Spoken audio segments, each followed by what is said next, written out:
Hey, this is Matt once again. Welcome back to another fan commentary. Once again, this is thanks to a very nice guy named John, Flaws6363 on YouTube, which once again, he sent me a message on Facebook and he offered me 20 bucks to do a fan commentary on this, and I accepted it. Before I go on, I know people get mad. Why did you accept that? Someone offered me 20 bucks just to do a commentary. Hell, for 20 bucks, I would do a commentary on any movie. Trust me, I wish that was a common thing. Fuck, I'd do a commentary on any movie for 20 bucks. You would too. Don't act like you wouldn't take the money. I would too. Fuck. Yeah, people get pissed like, so here's some money. Yeah, I grabbed it. But, whatever.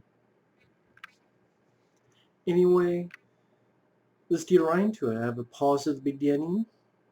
3, 2, I'm watching the theatrical version of this. 3, 2, 1, pressing play. As we have the Miramax logo. And this weird little cartoon that I believe his buddy Walt Flanagan did. Now, where to start with this film? I love this film, by the way. It's one of my favorite comedies of all time. It would be in my top 10 favorite comedies. See, with Kevin Smith, the way it happened, how I found out about him as he is falling out of the closet, sleeping in the closet. Our main character, Dante, played very well by Brian O'Halloran. But it was back around 2000 and maybe 2000, maybe 99. Might have been even before that, but it was sometime in the late 90s. And my brother's girlfriend at the time, who would later become his wife, she was a fan of Kevin Smith. And I heard my mom talking with her on the phone and then asking me, because she knew I knew about movies, like, she wants these like Kevin Smith films. I'm like, who's Kevin Smith? Then when I looked a little bit more into it, he had done a movie called Mallrats. And next time we went to the store, I believe it was called Shopco, there was a VHS of Mallrats. And the idea interested me because a movie about people hanging out in a mall, that just, I don't know why, the simplicity of that fascinated me. Saw it, really enjoyed it. And then after that, I'm like, what else has this guy done? Okay, he's done this movie called Clerks. And sometime later, on cable, I believe it was, I want to say it was IFC. I want to say it was the Independent Film Channel. They had this film playing. It was IFC or something like it. It was something where they played films uncut. And I saw it and I fell in love with it. Laughed my ass off. Still love it to this day. Laughed my ass off. And then after that, I got more really in depth into Kevin Smith, Chasing Amy, Dogma, Jay and Silent Bob Straight Back. Then his Q&As, An Evening with Kevin Smith, his early podcast they did with Scott Mosier. I'm like, man, his interviews are funny, his commentaries are funny. Just really gung-ho about everything Kevin Smith. And then, to me, the last good film he did was Clerks 2, and after that, it just went up shit creek. Now, I have reviewed all of the Kevin Smith films on the channel, from Clerks all the way to Yoga Hosers, which is not only his worst film, but one of the worst comedies I've ever seen in my life. So it's sad. And now they're doing a Jay and Silent Bob reboot. And then someone told me just the other day on Facebook that he's rewriting Clerks 3 to hopefully change Jeff Anderson's mind and do that after Jay and Silent Bob reboot. I'm like, Kevin Smith, just fucking stop. Just stick to your podcast and YouTube channel. Stop diluting your career. I mean, nothing, no harm to the guy personally. I'm glad he's doing better from his heart attack. But for fuck's sake, man, you don't need to keep. Clerks 2 was a great way to end it. Sometimes it's okay for something to be over. But at the end of this, I know that in the making of the film, there was a flood around his home and his town, and I think he got some money from that. I know he also sold, like, he had a big comic book collection, and he sold that, and all this to help get the money for this movie. And at one point, his buddy was going to play Brian O'Halloran, but he couldn't remember all the dialogue. There's like a buddy at school, and Kevin Smith was going to play Randal, but he's like, I can't remember this dialogue. So then they got different people for that. And also apparently in early test screenings, although I do enjoy the first 10 or so minutes, but apparently other people, including the Weinsteins, which is before we knew how much Harvey Weinstein was a fucking pig, fat ass fuck. But how, like, the first 10 minutes, they're like, I don't know about this. It's some guy about anti-smoking. What's this all about? But like someone said, it's a buddy movie, and the buddy doesn't come until like 10 minutes in, because, you know, Dante and Randall story. And like the title cards for Dante, I think maybe it's Kevin like trying to do the Dante's Inferno, like the circles of hell, as, you know, this guy one day in this convenience store. And I think even later on in life, this got even funnier because I have worked in retail in the past, and a lot of this stuff is understandable. I never worked at a convenience mart, but I worked at grocery stores, at Target, at a video store, and just a lot of this I can not only appreciate, but it feels very realistic. And that was what was wonderful about a film like Clerks. It's based solely on witty dialogue. Yeah, there's a lot of crazy dialogue, but it's also very witty dialogue. And I mean, I like Jay and Silent Bob Straight Back, but this is the Jay and Silent Bob I miss, where like Jay is just really pissed off and angry and full of energy, and not just, oh, you know, and his voice isn't fucked up because false teeth and all that. Go fuck this bitch, go fuck that bitch, I'll fuck anything that moves. Which I think is an ode to Blue Velvet. I think Dennis Hopper says that, I'll fuck anything that moves. Rip this fucker's head off, take this fucking soul.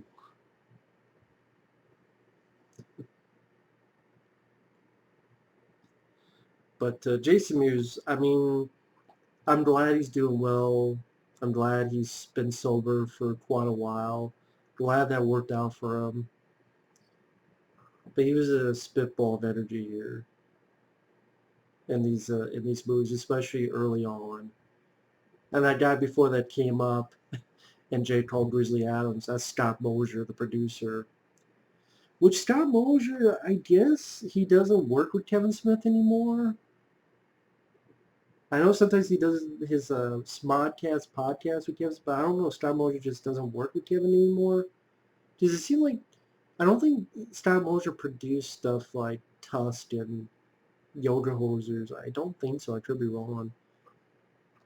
Um, Maybe Scott Mosier went off to do other things instead of just being a producer, or maybe deep down he knows something's up with Kevin Smith as well. Like, can still be friends, but like, movie-wise,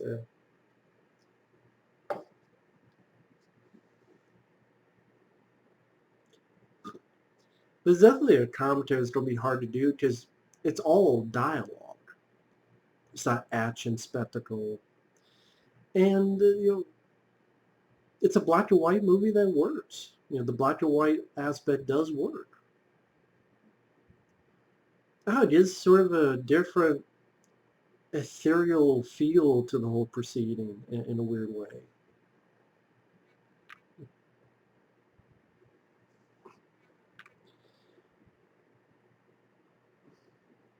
And this is the early 90s, and this is when people like Tarantino are coming up with Reservoir Dogs and then Pulp Fiction.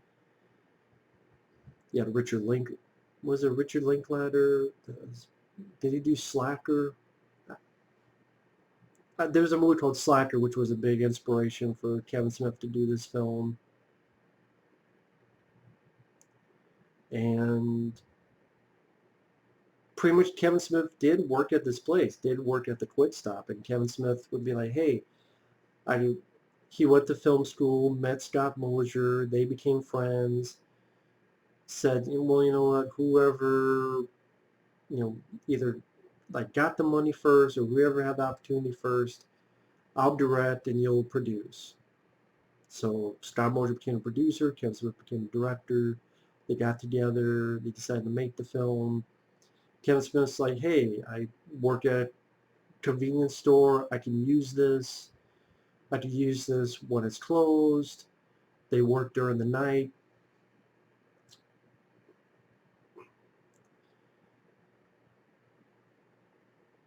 I think that's also one of the reasons why in the script he wrote it that there's gum in the locks of the shutter so that you don't have to open the shutter because if they have to work at night, but it's supposed to be daytime, they say, well, wait a minute. So, you know, you get your limitations and you write your way around them.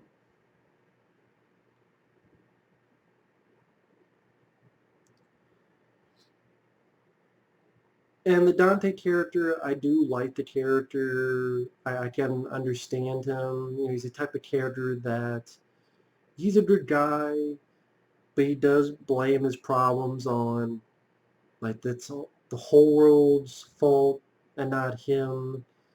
And he's the ultimate, I don't want to say the ultimate victim, but that no responsibility. Like, you can change, you could do this, you could have said no, you could have not come in, you could have quit this job, but you're more willing to bitch than do something. Or as Randall says, either shit or tear off the pot. And not this pot, the other pot. I think for a lot of people, especially when they're at the age, it's understandable. It's a notion that you can relate to. I know at the time, some of the crazy dialogue in this film was not the norm, so people were a bit shocked at it.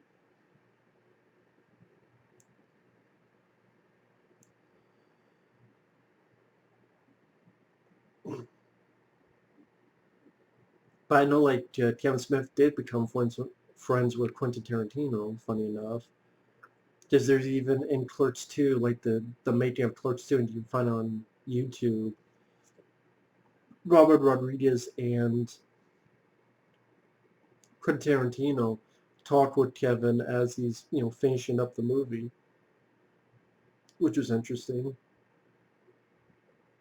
Because around the same time, all those guys are sort of getting up, beginning their career. Kevin Smith with this, and then Mallrats Chasing Amy.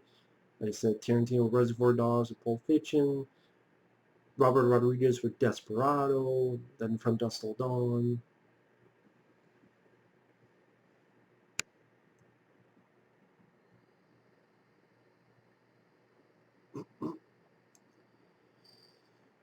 But I mean, as for the film itself, I'll mention the Blu-ray real quick. This is the 15th anniversary edition.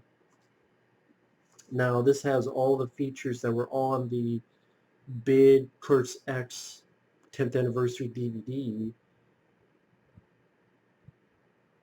as well as some exclusive stuff. But you have the theatrical version, which has 2 commentary tracks. Well, 1 commentary track from 1995. And then you have the first cut version, which has a new commentary track with Kevin Smith, Scott Mosier, Brian Howland, Jeff Anderson, Jason Mewes. Even if you don't like the first cut, it's definitely worth it to listen to their commentary. It's a very fun commentary. The Lost Scene, which is a scene at the funeral where they actually went inside and you saw what happened inside the funeral. The Flying Car, which was something done, I forget what it was, but it was shot for something. I forget what it was shot for. MTV spots with Jay and Silent Bob, which were interesting. Trailer, Soul Asylums, Can't Even Tell, music video. Um, Full-length documentary, Snowball Effect, the story of Clerks. Outtakes from it, 10th anniversary Q&A. And then, just to throw on something, the making of Jay and Silent Bob Straight Back is like a fly on the wall during the production of that film, and introduction by Kevin Smith to the Blu-ray. And the first cut, there was some stuff that's understandable why they cut it out, but the biggest thing is the ending, where this film originally ended with Dante being killed, being murdered. A guy just shoots him as he's about to close. Guy leaves with the money, and then there's Dante dead. And then the movie just ends with no music. And if it ended that way, I don't think Kevin Smith would have a career, because the movie would not have done well. People would be like, what the fuck? This was like a fun, entertaining comedy. And then it just went super dark for no reason. And what's funny is I think my friend Effrey, when he first saw it, that's the version he saw. So of course, like anyone, he thought the movie sucked because it had a shitty out of the blue ending. Like, it's a fun comedy, and all of a sudden your lead character is murdered in cold blood, and credits roll with no music. I don't know how he saw it. I don't know where they showed this first cut. Maybe it was some kind of weird cable thing where, like, one time only, the original cut of. But thankfully they did change it.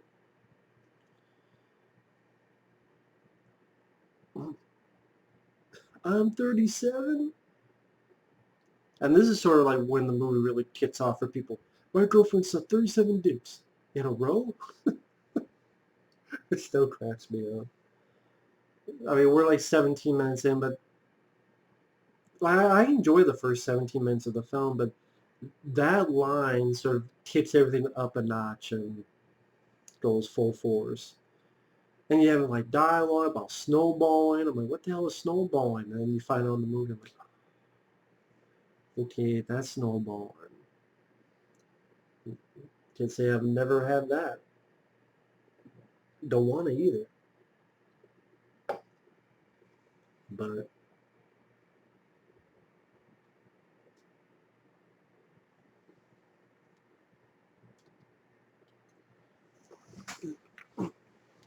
it's weird now that I think about it. It is. There's another one. Try not to suck any more dick on the way to the parking lot. Hey, you come back here. Randall. Jeff Anderson's character will be coming up pretty quickly. Now, yeah, he works at a video store when you actually used to have not only video stores, but VHS tapes, which is a thing that's not, is not a thing anymore. I mean, video stores have closed down. Good luck if you can find a video store. And of course, VHS tapes have been gone for a long time.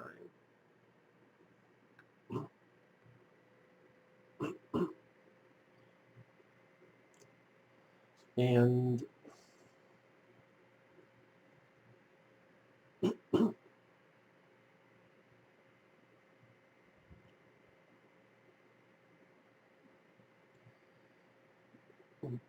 sorry, I'm getting caught in the movie. But I mean, again, if you ever worked with the public or worked with retail, you definitely understand uh, how, as a worker, you'd be sort of frustrated and hate the customers. And even as when you watch the trailer and you have the narrator, just because they serve you doesn't mean they like you. I thought that was nice. Like you have the Soul Asylum, Can't Even Tell, which is at the end credits, and it was in the trailer. And then in Clerks 2, he brought back Soul Asylum, but this time with Misery Loves Company.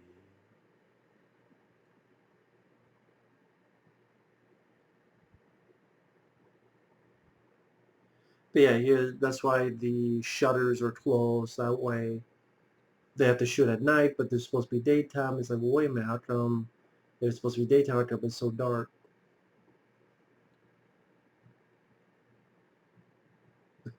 I always like that walk that Randall does, that weird like Wrangler walk. And these two just play off each other so well. And Jeff Anderson, his character Randall, a nice nod to Indiana Jones. But very, he just, he's an asshole, but yet he's kind of a lovable asshole because at times he kind of does what some of us would love to do, but just wouldn't allow ourselves to do.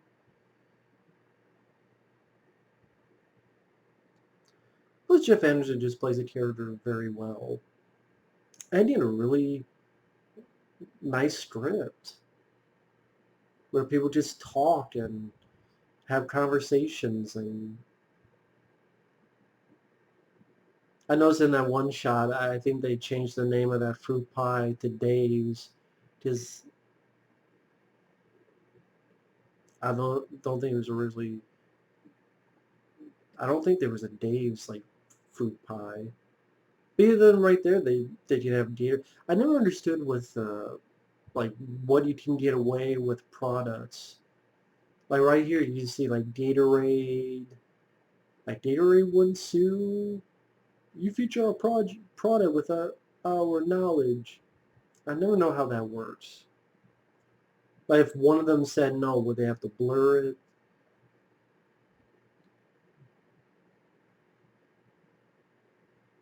I don't, Kevin Smith gets made fun of as a director because he just puts the camera and let the characters talk, but it's fine. I mean,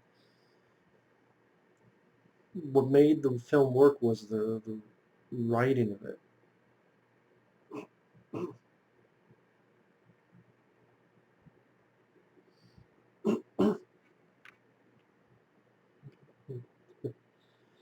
But looking at some of the trivia,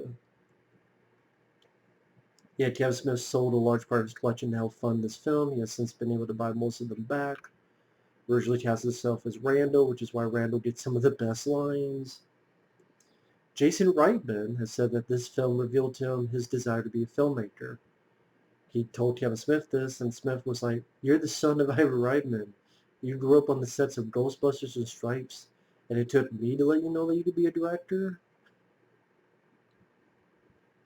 Kevin Smith worked in the store where they shot the film. They shot for 21 straight nights. He would clock in at 6 a.m. and finish at 11 p.m. It would then shoot till 4 a.m., after which he would try to grab an hour or two of sleep before getting ready to go back to work. Filmed at the same store in which director Kevin Smith was working at the time. He was only allowed to film outside of business hours, and because bright enough lights couldn't be afforded, the plot included an explanation for the shutters being always down.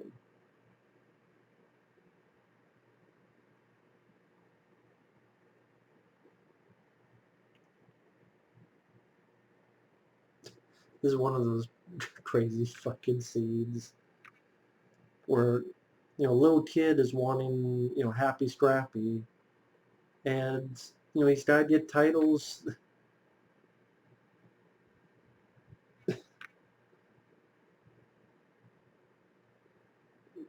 All these porn titles. I can bet like some of these are actual titles. If not then later on. I mean, just coming in socks.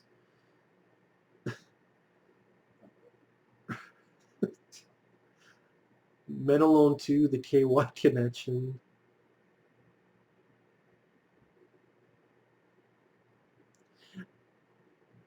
I think when in the comedy and they mentioned like one of the lines that didn't make it was ass blasters from outer space or something of that nature.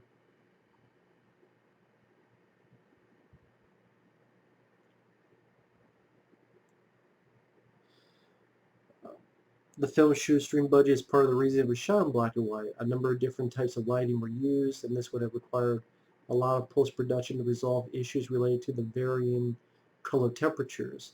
With black and white, this isn't a problem.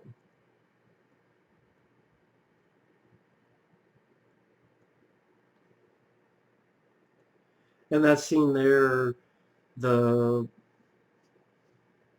when Jeff Anderson read those porno titles, the kid wasn't actually there.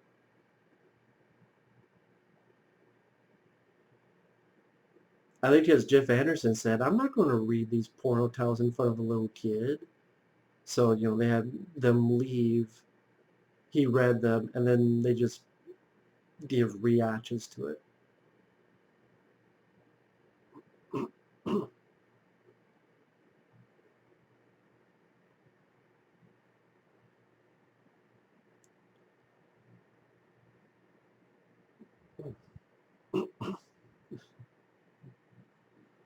Ah, yes.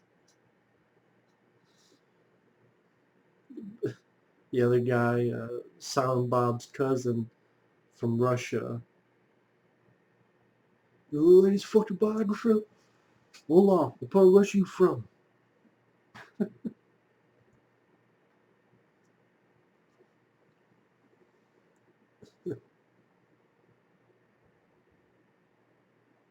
I think these shots of like cutting to the feet is because Jason Mewes couldn't get through the lines, so they had to have like a cut to their feet.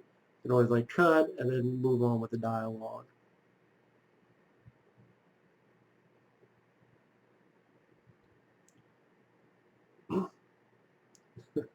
Come on, man, Berserker. Girls think sexy.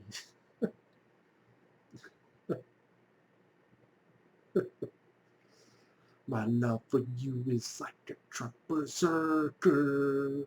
Would you like some making fuck berserker? Did you just say making fuck?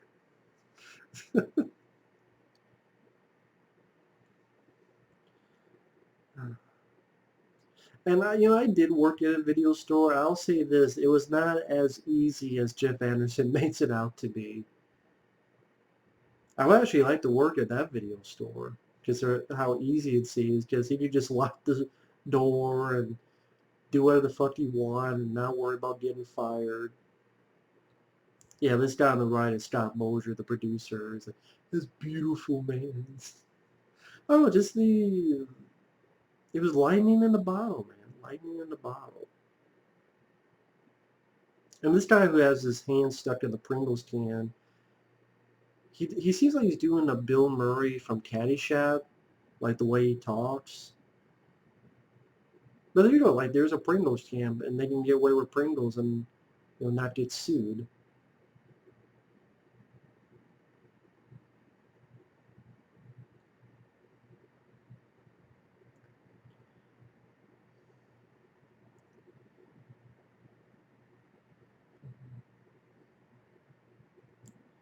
And that was sort of nice after this, how he interwove this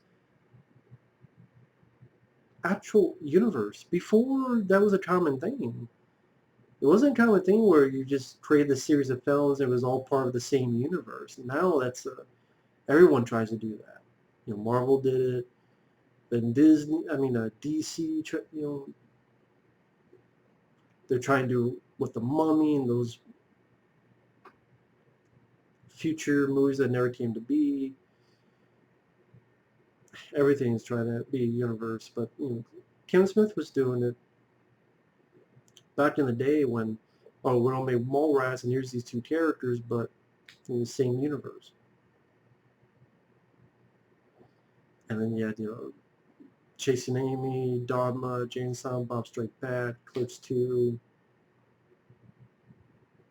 Of course, this is the scene about the Death Star being blown up the second time, and government contractors, and that's what it means. Like, who would have thought this, conversation would take this turn, and who would ever think about, Star Wars, and then going in this direction? But that was again the creativity of Kevin Smith's writing, is that pop culture is something we could relate to, talking about Star Wars, and just the way the mind worked and going in this direction.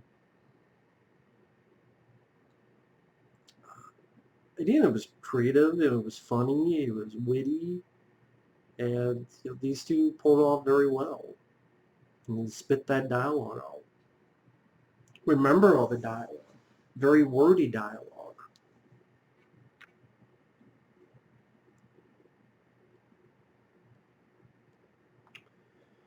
Despite having almost no violence in the film, it was originally given an NC-17 rating by the MPAA based solely on its graphic dialogue. The film's distributor, Miramax, hired an attorney who successfully petitioned the MPAA to lower its rating to an R without any cuts. The film's budget was $27,000. He raised it by selling off his comic book collection. He borrowed $3,000 from his parents, and he maxed out his credit cards.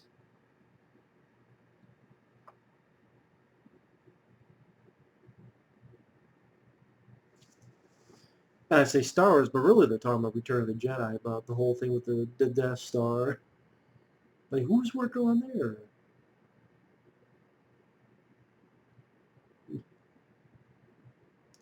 That's the other thing that's good about this film. It's the soundtrack, which I'm sure, from what I understand, when it was got into the festival circuit, Miramax decided to get it, and then they pumped a lot of money into the soundtrack to really beef up the soundtrack, the music, and the soundtrack cost more than the movie. And another interesting thing is, this is something I can kind of relate to, where the customer's like asking you so many questions about the movies, and are these good? And no, I would never do what Jeff Anderson's character does. It is rude, but there's that part of your back of your head that you do find funny that they would do it that way.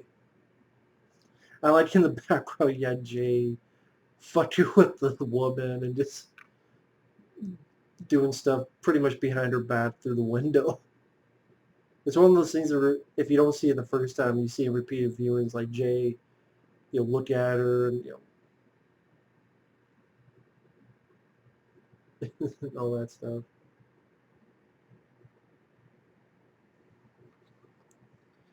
But I was going to say, in the cover of the film, you notice that it's a bit weird because Kevin Smith doesn't look like Silent Bob with the hat. Doesn't have a hat.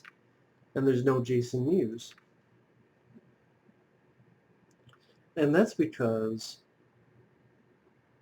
when they did the shoot for the poster, I think Jason Mewes, he was back working, I think he worked in roofing, and, he was a supporting character, so, they didn't think anything much of him.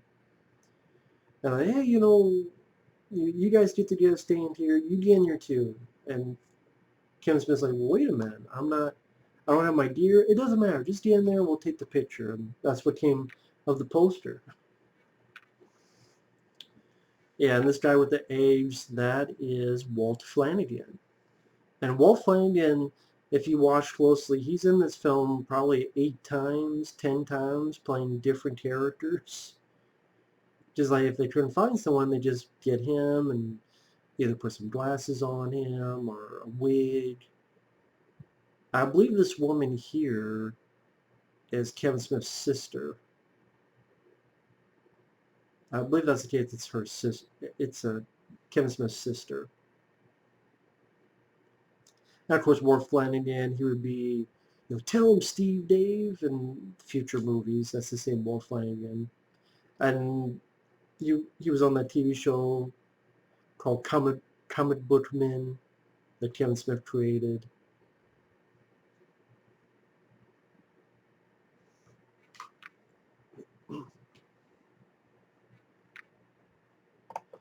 But let's see, looking at more info.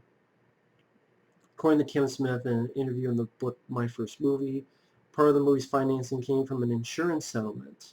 The settlement was from a car that he and Jason Mewes both drove that was destroyed in a flood.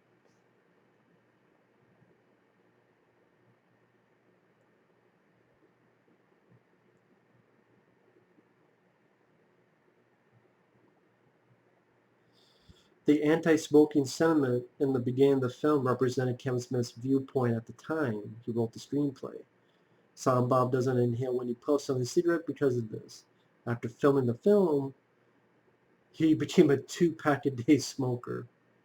And that's the thing, like, without even looking, he just gives the little girl fucking cigarettes.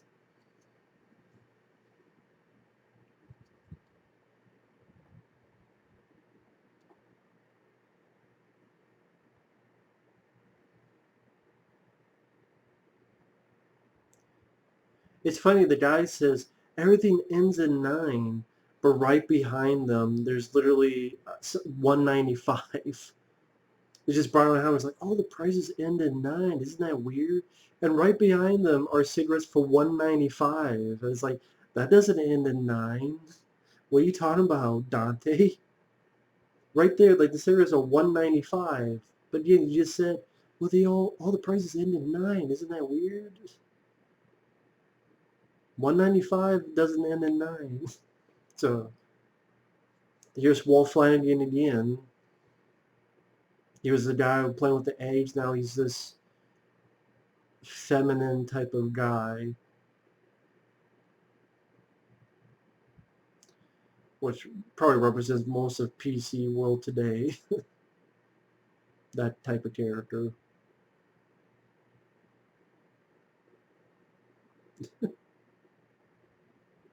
He's an asshole.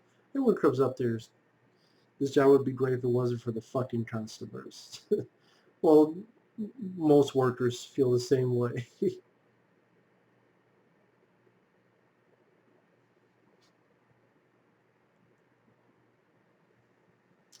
Kevin Smith has said on speaking tours that the reason he cast himself in the movie was that if the movie failed and he was in near permanent death for the rest of his life, he could at least point at his face in the movie as proof that he did it.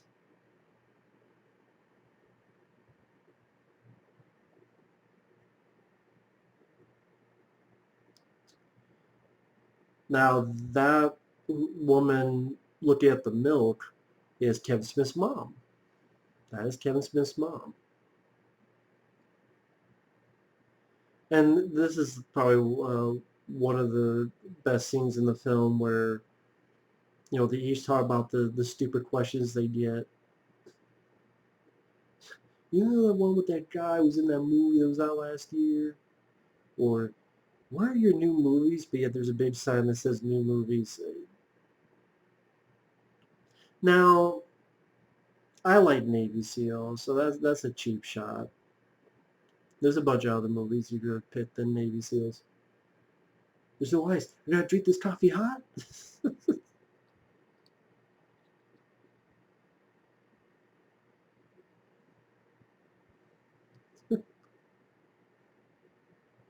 But still, there's very fun bits of dialogue. Oh, this is interesting. The reason prices end in 95 or 99 was so that cashiers would always have to open the register to give change, thus recording the sale and preventing them from pocketing the bills. Interesting. Did not know that.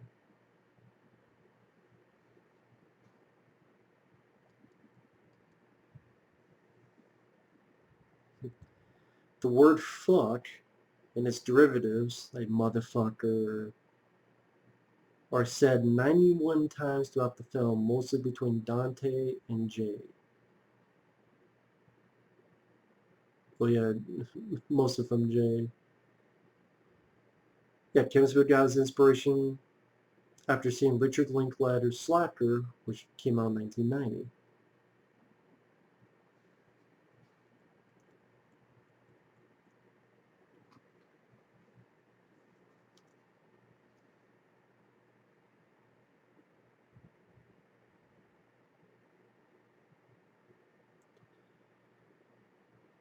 Oh, that's interesting. You see the Clerks logo is made out of letters cut from various magazines and food items. So the C is from Cosmopolitan magazine, the L is from Life magazine, the E is from Rolling Stone magazine, the R is from Ruffles potato chips, the K is from Clark Bar, and the S is from a Goober's box. Did not know that.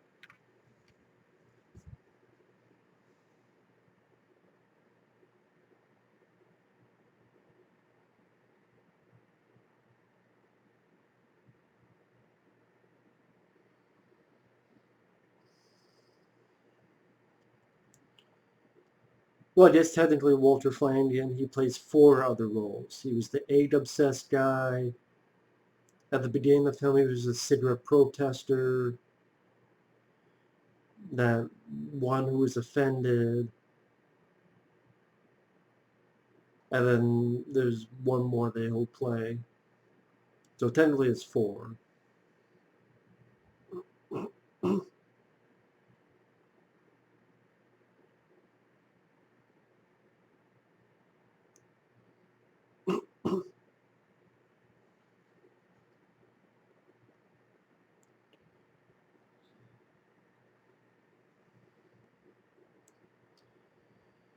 Let's see, just looking through the... Even says here, when Dante's saying how eerie it is, all the prices end in the number 9. There are in fact no items in the shop that end in the number 9. There's 195, 165, 208, 165, and 5 cents. The Dave's fruit pies sold at the mart are actually Hostess fruit pies, with the word Hostess blocked out and Dave's put in its place.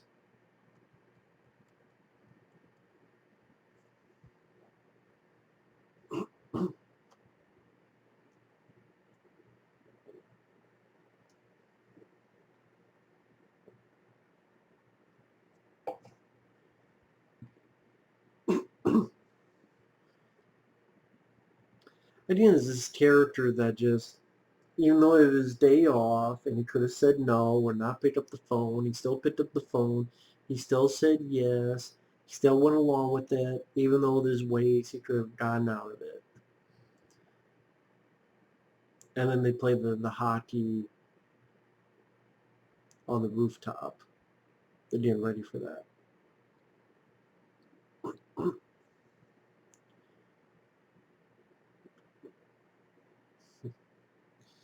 A Miramax employee read the screenplay to determine if the company wished to pick up the film for distribution. The reader came to the scene where Dante, angry over his girlfriend's sexual past, yells, "My girlfriend slept 37 dicks?" He laughs so hard that And the other guy says, in a row?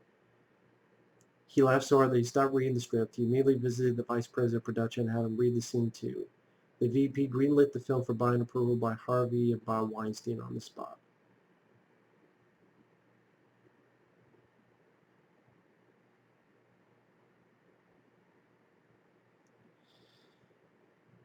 Kevin Smith says that the film's original title was Inconvenience. Then it was changed to Rude Clerks, but then being shortened to Clerks.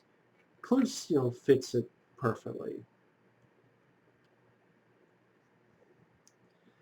Yeah, I was saying the role of Dante was written for Ernie O'Donnell. That was Kevin Smith's buddy at school. Kevin Smith felt he wasn't quite right, and the fact that he did not learn his lines for the audition, and so cast him as Rick Darris instead.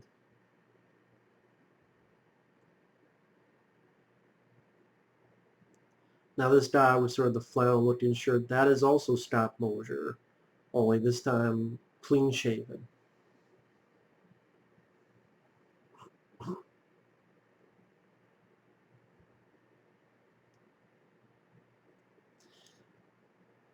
It seems like it'd be hard to play on the roof of a store. I don't know if anyone's ever done that. You let me know how easy or how hard it is to try to do a damn hockey game on the roof. I would be afraid of tripping and falling off.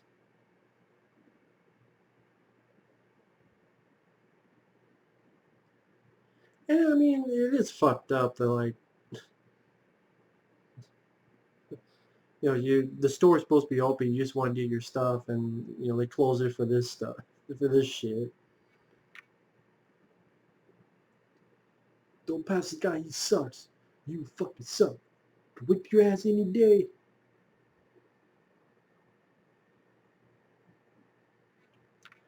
And you got stop motion with the beard, and then stop motion without the beard.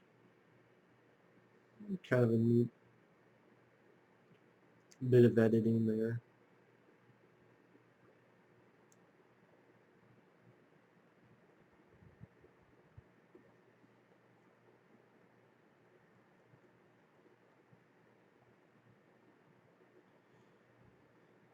Kevin Smith has stated on multiple occasions that the character Dante is based on himself, and Randal is based on his comic book man co-star Brian Johnson.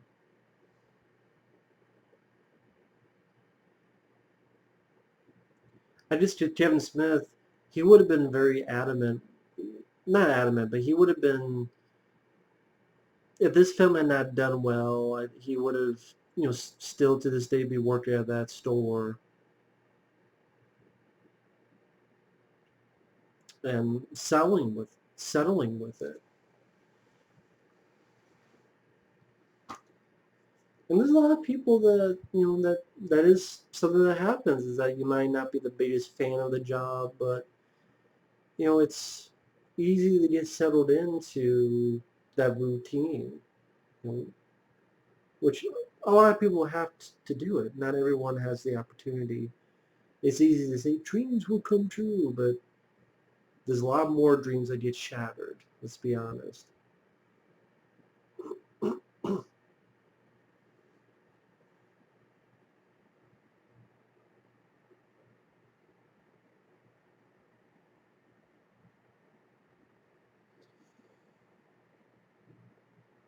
Let's see.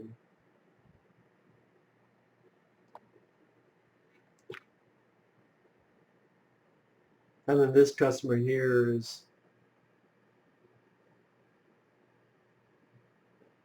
he's the guy who later on you find out he died on the toilet with a heart on. And there's just the idea of what, the ex-girlfriend of Dante does. It's just, oh my god, man. It's risky, it's ballsy, but done tastefully enough that's not too creepy or anything.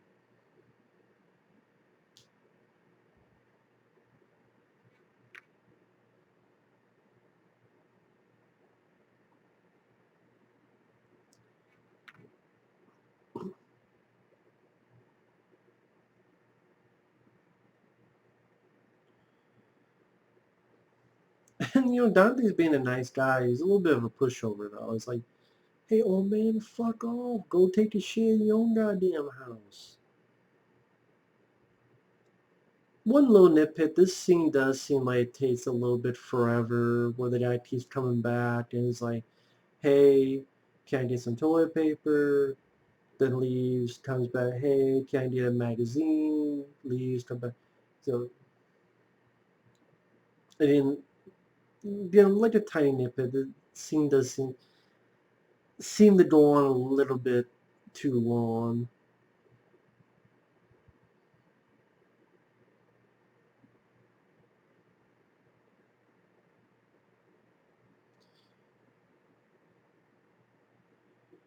Let's see.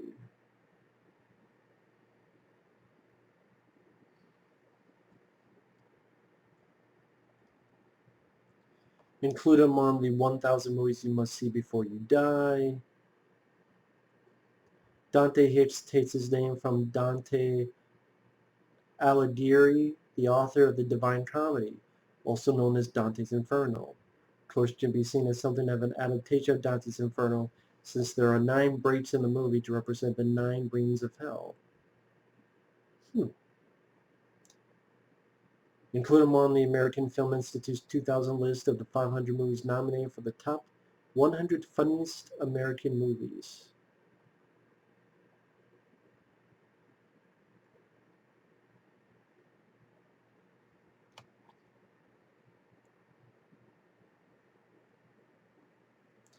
The film takes place in April 1993. The movie was named as one of the 20 most overrated movies of all time by Premiere. Well, where the hell is Premiere Magazine nowadays? When was the fuck last time anyone ever read Premiere Magazine?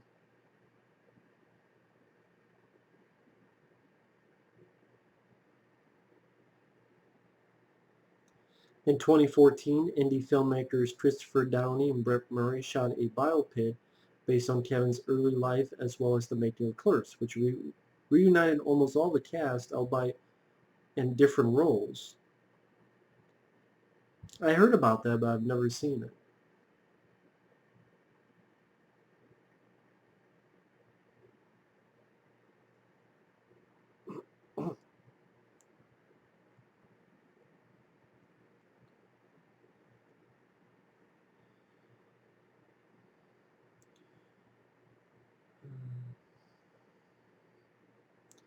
One of the early scripts penned by Kevin Smith, which they shot, is Dante being shot in the chest by a robber. This scene, devised simply because Kevin Smith did not know how to end the movie, was actually filmed but was cut from the release version.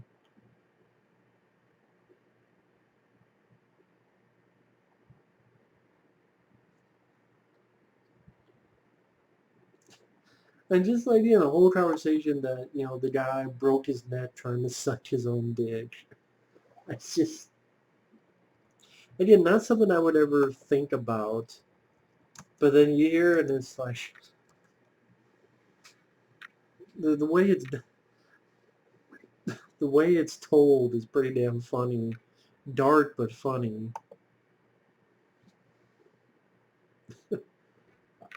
And Randall just turns it all around Dante. I never tried it. Fucking pervert.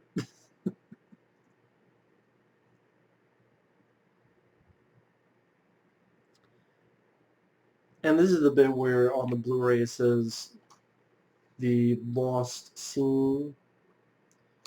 When they go into this funeral home, then they animated the scene with, oh, I wonder what they talked about in there and what happened. And they animated it like the Clerks cartoon, which I do remember liking the Clerks cartoon. It's sad that didn't uh, go on too long. They got fucked around by ABC. Right as they started making the show, ABC wanted all these changes to do this, to do that, to neuter it, to the point where like, why did you even buy the show? And someone's like, I don't know why. And then it didn't last long. They didn't even release many of the episodes, at least when it aired. Like, they didn't release it for broadcast, so it just got saved and put on the Clerks DVD. And that was the thing with Kevin Smith. Like I know at one time there was not going to be a Clerks 2. It was going to be like an animated movie, and I remember Kevin Smith does change his mind a lot.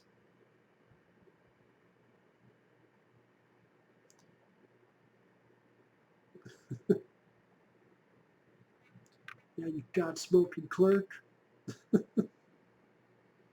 I'm not dealing. What you talking about? Hey, what you want?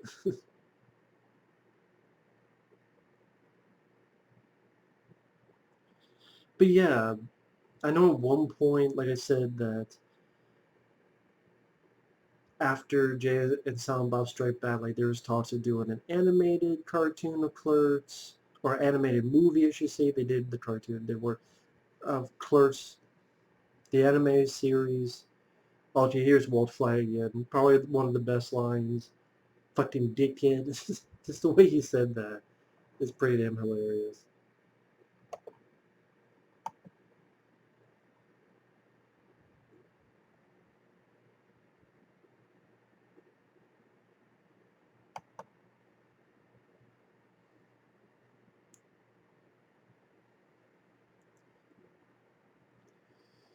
Yeah, the Clerks cartoon was around 2000, and it did not last long at all. Like I said, the ABC wanted a lot of changes.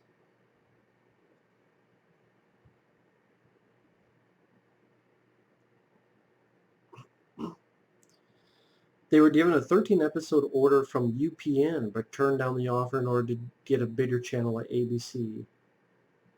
They're like, oh, UPN will be off the air within a year. They eventually did get off the air, but not within a year.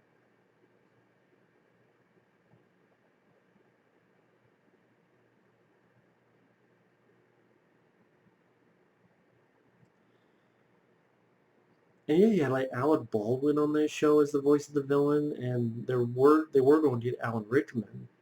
That just didn't work out. Because Alan Rickman became friends with Kevin Smith after Dogma.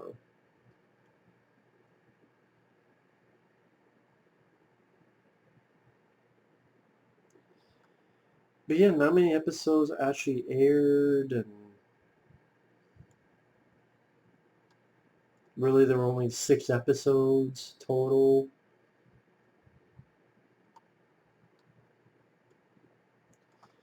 And yeah, he was going to make Clerks sell out an animated movie. And he was going to try to make it theatrical, but then it was going to be direct-to-video. And it was Dante and Randal making a movie about their lives at the Quick Stop, a reference to the production of the original film.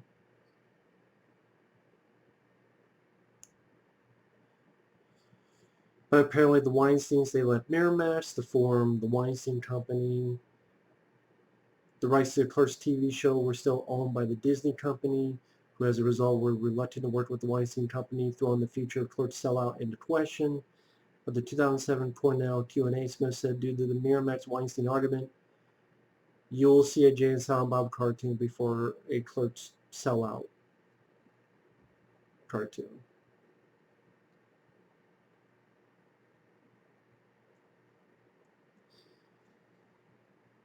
Now this guy here on the left, that was Ernie O'Donnell. That was the guy who originally was going to be Dante, but he didn't learn his lines, so he got this role as the muscle guy.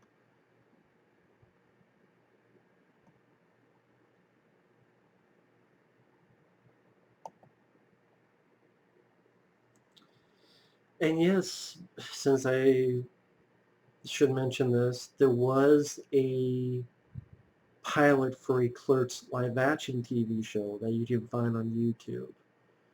And I forget which evening with, but Kevin Smith has a fun little story about how he was told they're making a show, because by this time, when Miramax bought it, he sold the rights to Clerks, but he was able to keep the characters of Jay and Silent Bob. Like, let me keep these characters. Like, fine, whatever. You go ahead and keep Jay and Silent Bob, but we have the other stuff. Okay. And then he sold a shitload of merchandise and made a lot of money off the Jay and Silent Bob. So it shows how little Miramax knew at the time. But that's how they were able to do a pilot for a TV show without Kevin Smith's approval. And apparently what happened was they invited Kevin Smith. He said, okay. And he wrote something out and he gave it to one of the TV directors or producers.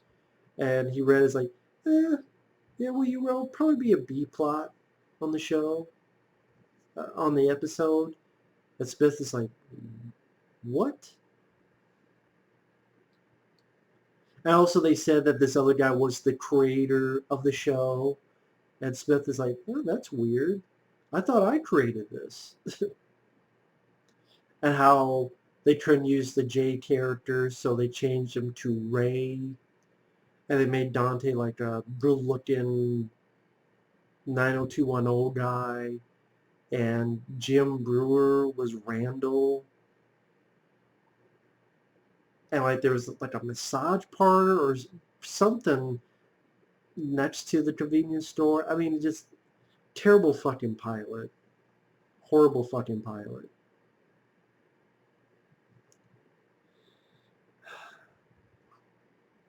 But yeah.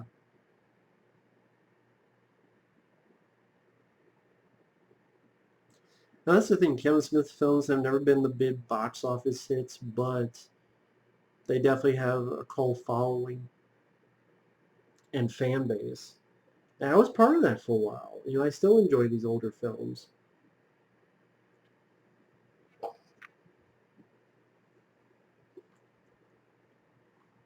I know I'm not speaking about the actual film too much because it does kind of speak for itself. I mean, you can't really focus on the direction. It's pretty much put the camera there, let them talk.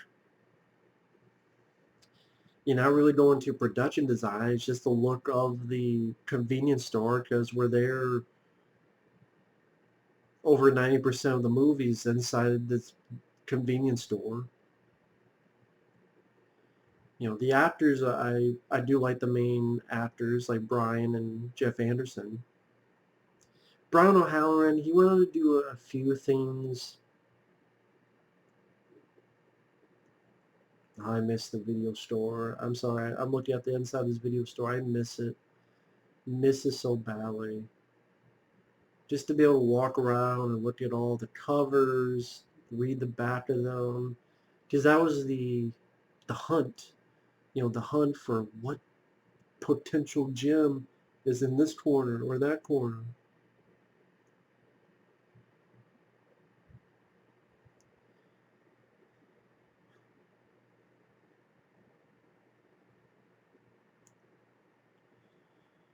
But yeah, I think Sally, I want to say this person here, I think passed away. I believe this is Lisa Spoonhour.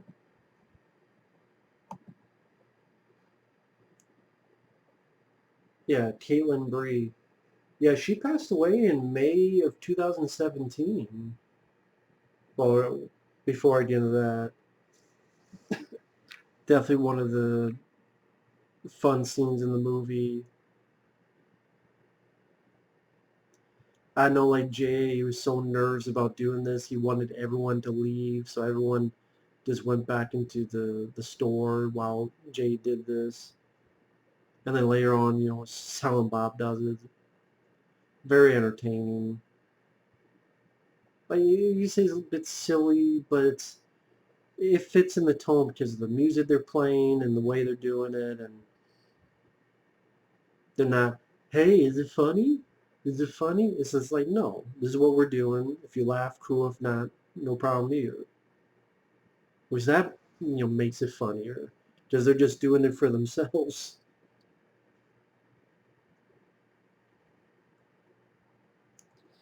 But yeah, Lisa Spoonhour here as Caitlin Bree. Yeah, she passed away, which is too bad.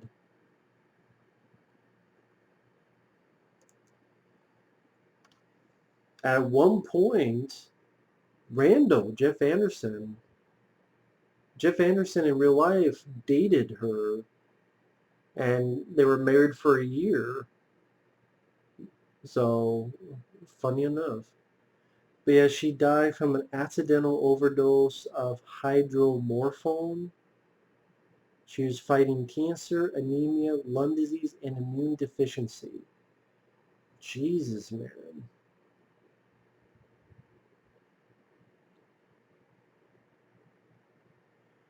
Fuck. That's really too bad to hear. I mean, cancer, anemia, lung disease, and immune deficiency? Wow. So she was taking the stuff to fight all that and became overdose. That's too bad. Rest in peace, Lisa Spoonhour. She did fine in the role. Oh, yeah, that's sad to hear, man. Damn.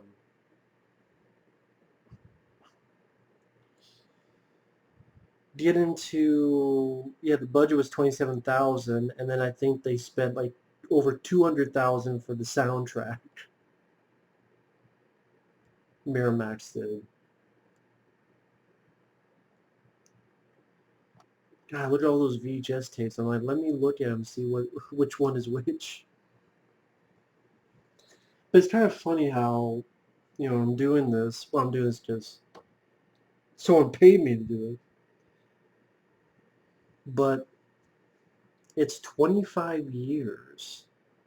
25 years since this film came out. And now we have the Jay and Silent Bob reboot. And for those who didn't see my video, if you're a fan of that trailer, good on you. I like Jay and Silent Bob Strike Back. I've said many times, I've liked many of Kevin Smith's older films, from like Clerks all the way to Clerks 2, from 94 to 2006. But after that, Tusk, Yoga Hosers, Zack and Mary, Red State, I don't like. I really don't. I see the reboot. I just see him trying too hard, trying to work more on nostalgia than actually being funny and witty. And it's like, do you remember this? Do you remember this? Do you remember this? Nostalgia juice is flowing. I'm like, there's more to these movies than that. And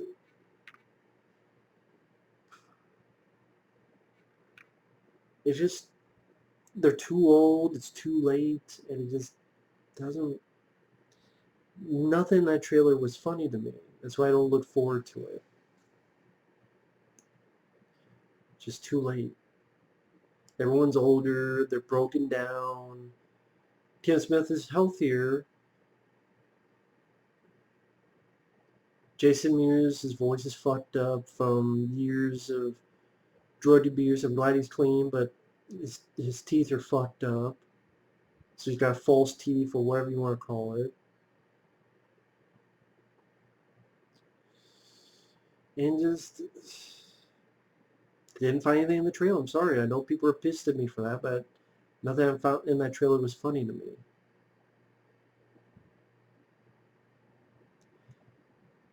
And you gotta give credit to these actors. I mean, this scene is going on for a long time without cutting.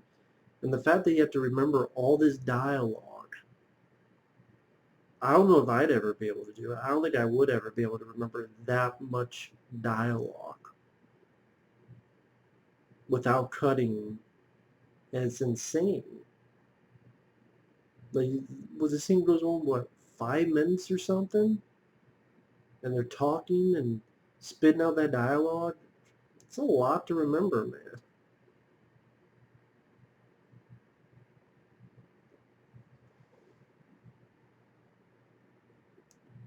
There we go. We got more of the dancing.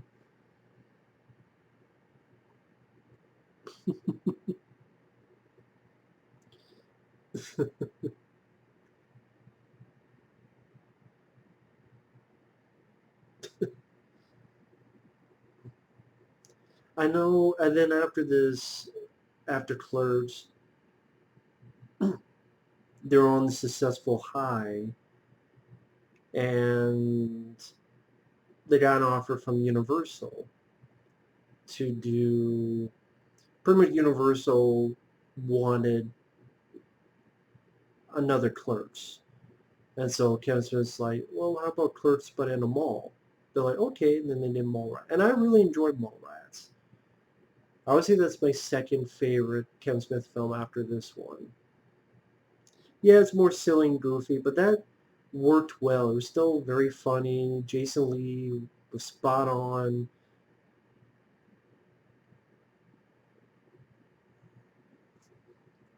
The cast worked well in that movie. Stan Lee, Stan the Man, may he rest in peace. But that film did not do well at all. It was one funny thing about that Mallrats is originally there was talk of not having Jason Mewes in it, and they were going to recast. They were going to get like Seth Green or someone else for it. And apparently they said to Kevin, like, why are you casting us? Why don't you get Jay? He worked so well in that movie. And I think like Jason Lee, he wasn't sure on meeting Jason Mewes at first because he thought that that's who Jason Mewes was like he was in the first Clerks film.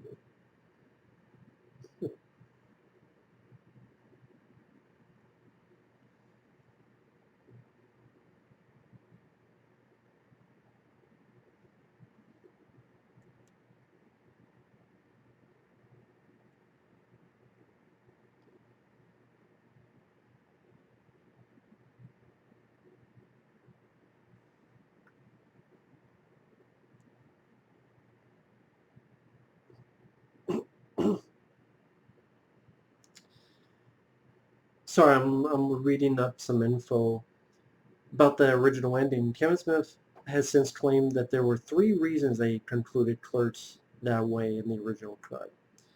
The primary reason was irony. The ending would be the payoff for Dante's repeated claims of, I'm not even supposed to be here today. He's not supposed to be here today and just happens to come in on the same day that he gets killed. Smith also stated that the ending was an homage to Spike Lee's ending to Do the Right Thing, a comedic film with a dark ending. Spike Lee's name can even be seen in the special thanks portion of the credits, as well as he didn't know how to end the film. So those were the three reasons. But people like John Pearson, Bob Hawke, when they had the first screening of at the independent feature film market, they criticized it and said you should delete that shit.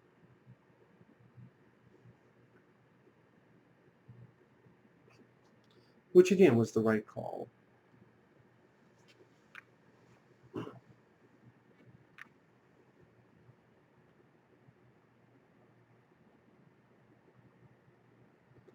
Roger Ebert even liked the film. Interestingly depicting a full day of utterly authentic middle-class life, adding, within the limitations of his bare-bones production, Kevin Smith shows great invention, a natural feel for human comedy, and a knack for writing weird, sometimes brilliant dialogue. Agreed. You know what? Roger Ebert kind of put it best as to why I enjoy the film and what made the old Kevin Smith work. Because Kevin Smith back in the day, it seemed like he would write smarter, he would write harder. He'd also be vocal. If he didn't like something, he would say it. He'd be blunt and honest about it. Nowadays, it's just, I get it. He's a different person. He has a wife and kids and, you know, gone through a lot, heart attack. I understand. You're not going to be the same as you were when you were in your 20s compared to when you're in your 30s, 40s, 50s. I understand that. There's still that part that's like, man, this is the same guy that now cries at every trailer that he sees, that he loves every single superhero film that comes out. He does these long reviews about how it's the best film ever. Whenever another superhero movie comes out, how amazing it is, and crying at more trailers. And it's like, man, I miss the Kevin Smith that made this film, because the Kevin Smith who made this film will look at the trailer to Yoga Hosers and Jay and Silent Bob Reboot and be like,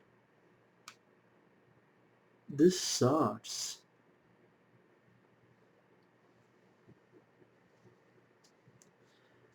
And this is where you find out that this person, which sadly, I mean, in real life she passed away, but within the movie, she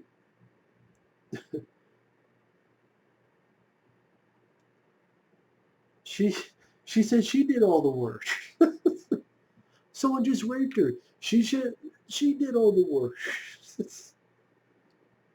And you find out the room was dark, thought it was Dante, but it was the guy who died, and because he jerked off, had a heart attack or whatever, and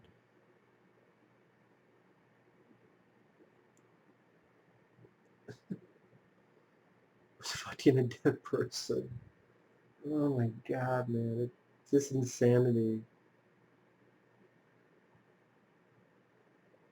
And the guy just rode away with his boner still up.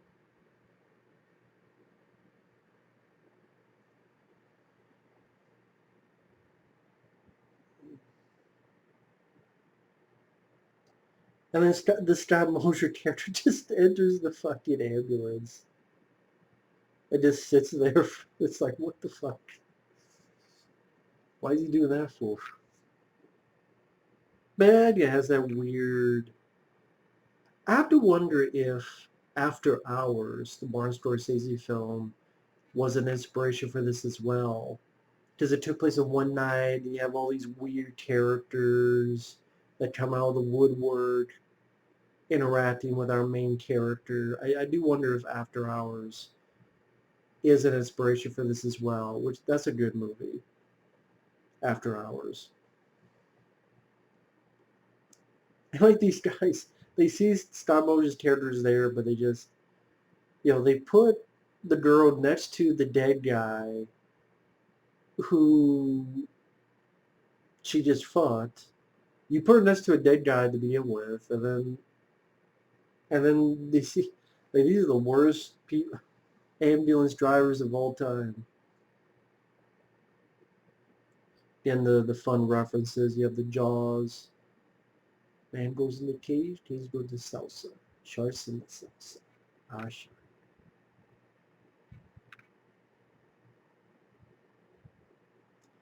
And this is a sort of the big, not reveal, but sort of the big notion of, hey, shit or get off the pot. Stop blaming everyone else for your problems. Take responsibility.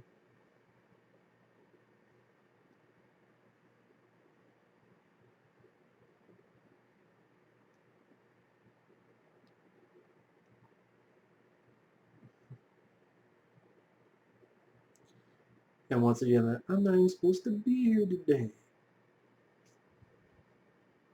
And that's the weird thing is that back in the day when he was doing an evening with Kevin Smith and all this other stuff, he's like, I'm not going to do any more Clerks.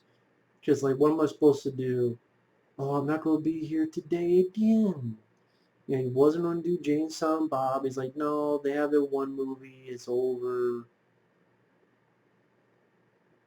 And that was when, like, he was at one point going to do the Green Hornet movie. At one point, he was going to do these other films. That never came about.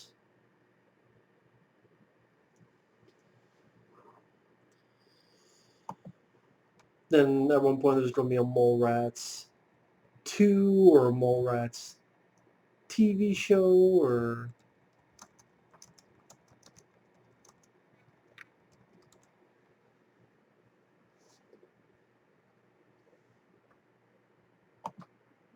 Sorry, I'm looking something up.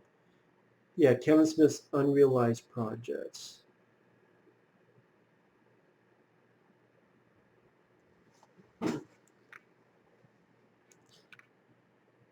Long before Clerks, Kevin Smith worked on an anthology movie consisting of three 30-minute shorts. In 1996, Kevin Smith was offered three films to potentially rewrite for Warner Brothers. The Beetlejuice Goes Hawaiian, a film adaptation of the Outer Limits episode The Architects of Fear, and Superman Lives. Following Clerks, Smith wrote a film called Bussing for Hollywood Pictures. It was described as Clerks in a restaurant.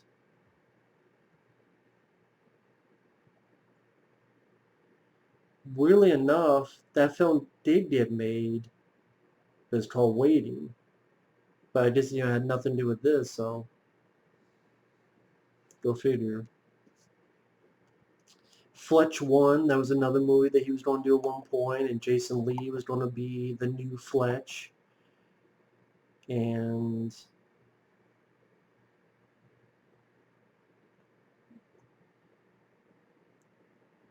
Kevin Smith expressed interest in doing a third Fletch film as a sequel starring Chevy Chase, but it never came to fruition.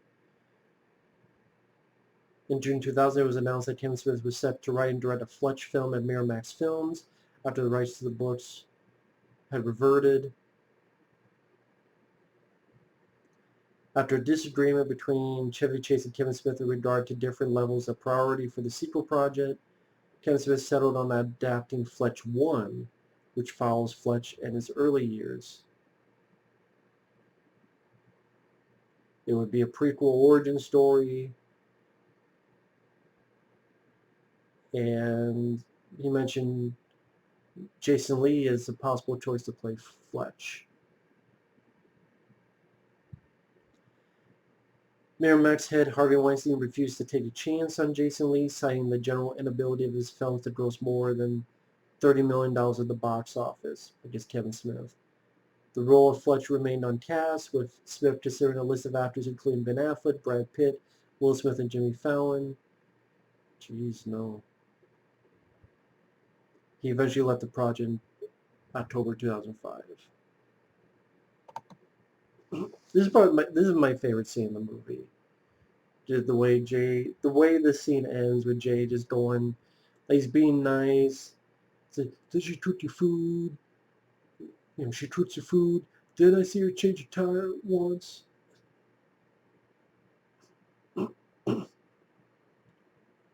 Like he's being nice, trying to give Dante some advice, and then at the end just fucking shits all over him. Right here. Come on, son, Bob, let's get the out of this fucking jip joint with this fucking faggot Dante, you cock smoker. It's like, where'd that come from? And yes, I said the word, folks, because it's dialogue. You should be able to repeat dialogue that's right there in the movie for people to get mad.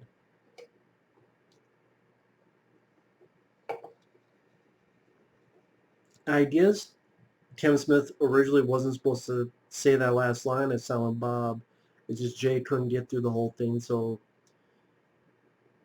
Kevin Smith's like, okay, I'll say this one line. In 1997, Kevin Smith was given the opportunity to write a Green Lantern film as he was finishing up the script for Superman Lives, but he declined the offer as he felt there would be more talented people who could work on it.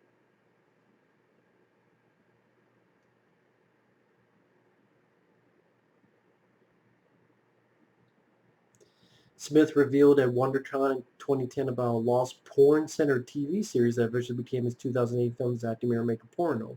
The series would have starred Jason Lee and was about a man returning home after being away in California and has Jason Lee leading a double life as a porn star.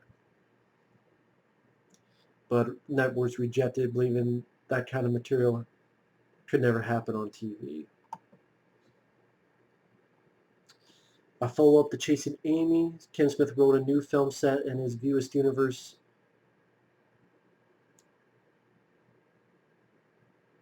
It was a film called Name. Not sure what the story was, but apparently it would have Ben Affleck and Joy Lauren Adams in it. not as their characters, but as different characters. At one point, Kevin Smith was going to do the $6 Million Man. Clerks sell out.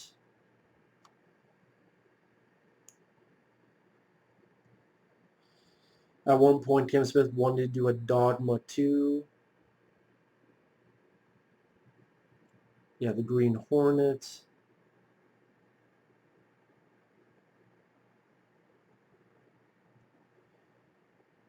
And wanted Jake Gyllenhaal for the lead role.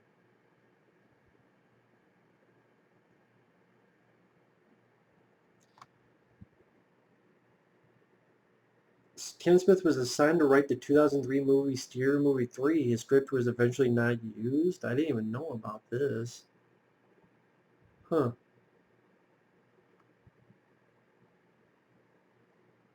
The Prince documentary that never got released.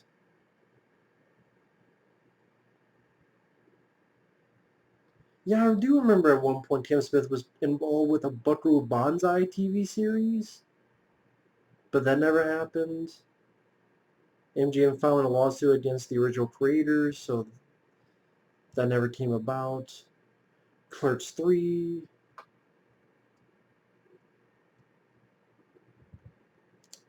Oh, I remember he was talking about doing Hit Somebody, a hockey comedy drama. I do remember that. Mallrats 2, Ranger Danger and the Danger Rangers, a sci-fi movie. I remember he was also going to do that Moose Jaws movie. Okay, I know we're getting near the end of the film, and I rattled on about that, but I guess because there's a lot of times where he was going to do I guess you could say that with every director, to be fair and honest about it, but he was going to do Clerks 3, he was going to do Fletch 1, he was going to do The Green Hornet, and Hit Somebody, that Moose Jaws thing, where it's Jaws but it's with the moose. I guess none of that's happening.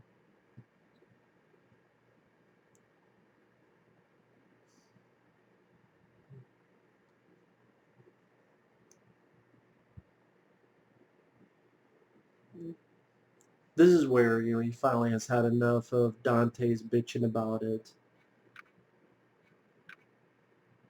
How, Dante never wants to take responsibility for anything. Like about how he had this girlfriend who was nice to him, and he went off and wanted to fuck around with his ex. And how, nobody twisted your arm to get here.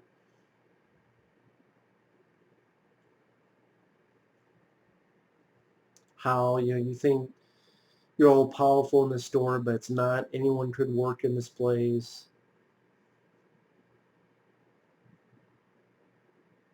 Probably the one moment in the movie where you really see not the front that Randal puts up, but just his real feelings about it. Like, this is a shitty job, and we're going nowhere, but this is all we got right now. And that's why I don't want to see Clerks 3, because Clerks 2 ended it so well. Like, where these characters were and how it ended, and going to black and mimicking, the black and white of the first movie, very end of that movie, the Soul Asylum music. You don't need a Clerks 3. Again, it's like everything. Stop milking your franchises.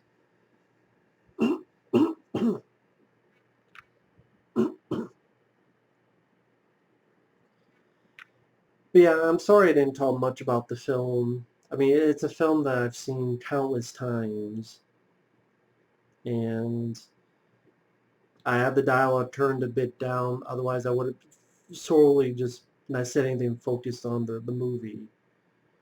But I love the characters, especially these two. Love Jay and Silent Bob, especially in this film. and Mallrats.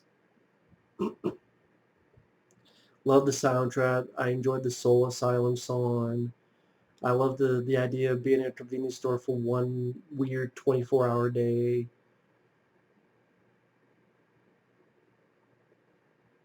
Saying they cut it here, immediately after you'd have a robber come in and shoot him. But this was the best way to end it. I may never forget what I want, but I'm happy just to die trying. But it was a simple idea that you kind of go, man, why didn't anyone do this before? Just a day in the life of a clerk at a store. But not only was it done, but it was done well with a very wonderful script. And newbie actors that were natural and did their jobs well, like Brian and Jeff and Jason Mewes. That rogue element of just going out there and shooting it cheap, down and dirty. And because you didn't have big productions and money, all you could focus on was the script. I think that sadly, that's sort of the thing is that, like Jay and Silent Bob, who know, I'm sure they have a lot more money, but that doesn't make it a better movie. You can have bells and whistles and 85 cameos with Tommy Chong and Redman and Method Man and Chris Hemsworth and Val Kilmer and all these other people, but that doesn't mean it's a good movie. It means you put a lot of gloss on it, but what's underneath the surface? You could paint a wall to look exquisite, but if the fucking wall is rotted wood, it doesn't matter. If the foundation is weak as fuck, doesn't matter how pretty you made it, because sooner or later that's going to fall apart, and you're up shit creek, and it doesn't last. A film like this lasts because it's a strong foundation, and the strong foundation is the script, and the script speaks for itself. I mean, I could repeat dialogue and do a half-assed job of it, but the dialogue speaks for itself, and the actors in that. Jay Samba will return Dharma, so he even had a thought process of that of Dogma. But then that led to Mallrats, and that didn't do well. So they did Chasing Amy. They got him back on the horse. Noise, noise, noise. Smoking weed, smoking weed. And yeah,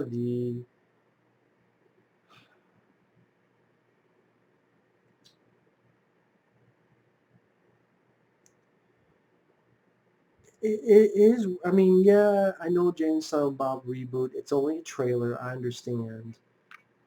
But based on his track record of recent years, Yoga Hosers, Tusk, Red State, even Zack Mary, which I'm not a fan of, he has all this money, all these cameos, all these people, but yet no recognizable people, all fresh-faced people, newbies, $27,000, black and white, and just still, it's funnier. It's not just because of nostalgia, it's because, like I said, with a comedy, your spine is the script. A person doesn't have a spine, then you have nothing. Spine goes to your arms, your legs, your brain, your dick. Without the spine, you're just nothing. You're a waste of space on the speck of nowhere. But this has to have a, strong spine to it. I laughed my ass off the first time I saw this back in the day. I still think it's a hilarious movie. I didn't just want it to be like, ha ha ha ha, ha ha ha ha, one of those things. So that's why I wanted to throw out like info and stuff that maybe people will find interesting. I guarantee you there'll be hundreds of people that will easily do better commentary than me on Clerks, but this is the way I wanted to do it. Love the film to death. Hilarious film. To me, Kevin Smith's best movie. Still a classic to this day. Happy 25th anniversary of the Clerks. Don't need a Clerks 3. Jay and Silent Bob reboot. I don't have much hope for it. If it gets any enjoyment, it's from the nostalgia fondling. By the way, thanks for watching. Take care. Thank you once again, John, for the $20 he sent to my PayPal. If anyone ever wants to send me to my PayPal, 15, 20 bucks, whatever, 10, whatever, I'll put the link down below. If not, believe me, I can understand, because I'm not worth that. Trust me, I know that. But I fear I try.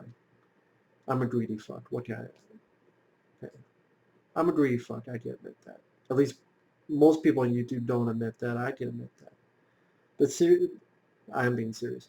But thank you for watching. Take care. And we will see you in the next video.